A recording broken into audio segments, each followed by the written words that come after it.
Gordon, what do you think about Kyle Hendricks this year? We haven't heard his name a lot. He's coming off injuries and poor performance the past couple of years. Any expectations for him in this rotation? Yeah, he's one that people are going to forget about real fast, especially if there's some interesting and fun things to watch the first month or so of the season.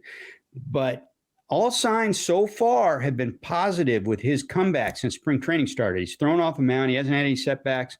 He's expected to be back from this shoulder issue that shut him down last year sometime in May. They don't have to rush him. Assuming they stay healthy, they've got their 5 guys right now. But yeah, if he doesn't have any setbacks and he comes back with just the command that we've seen him have in the past, then he could have a big impact, like immediate. I mean, he's an opening day starter. He's a 3-time opening day starter for this club. And you drop him in somewhere, anywhere when he's ready to go, and you're replacing your 5th best starter with him is what would happen, or a guy that's hurt. So he could come in right away. And if 3 of the other starters are going pretty well, you could all of a sudden be talking about a guy that's going to come in and have an impact on creating winning streaks.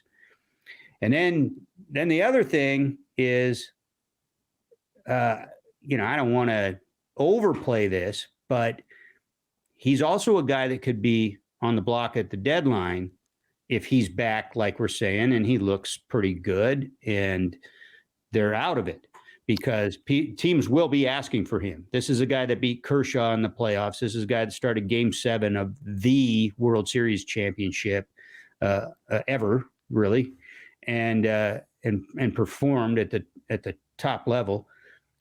This is a guy that teams with playoff aspirations and serious rotation needs are going to definitely ask for, whether he's available or not.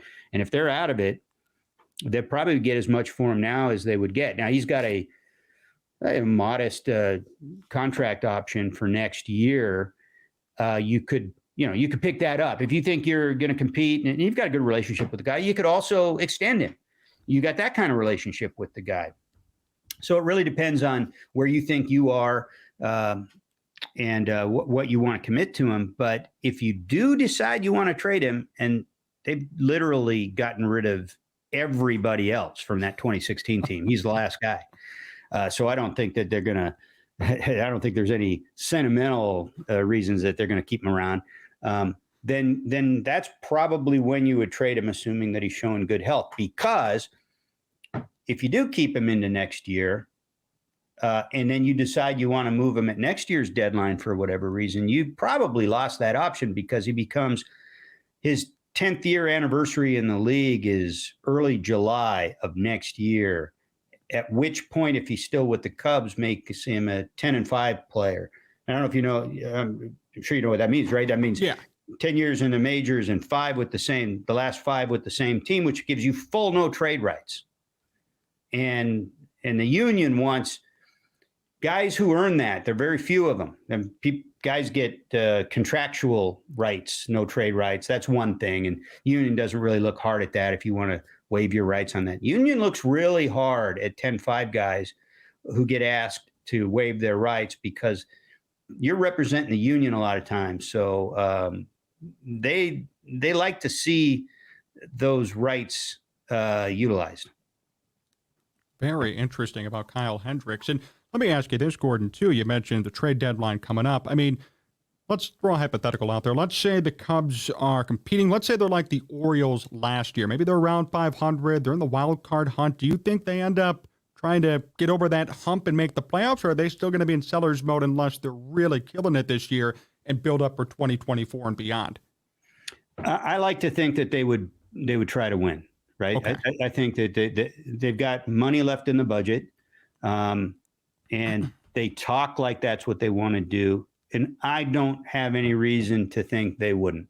I don't know why they would sell if they're in that position. If they're close, if they're what the Orioles were last year, and especially if you're in this division, that probably means something's going on with the teams above you, or at least one of them.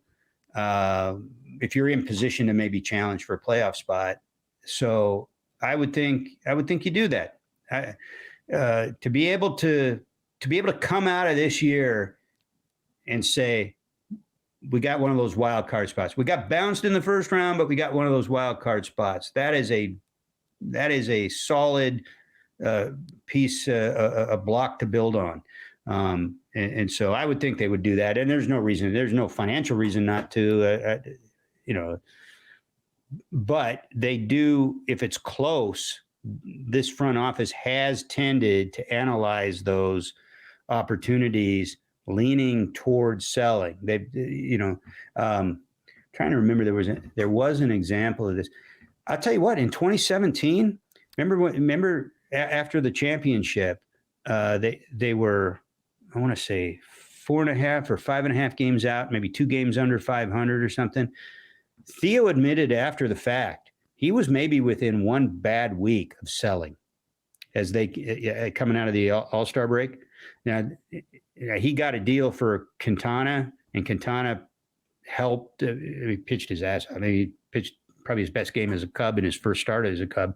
And they got really hot really fast out of the break. Had they gone the other way, he said he was that close to selling. Wow.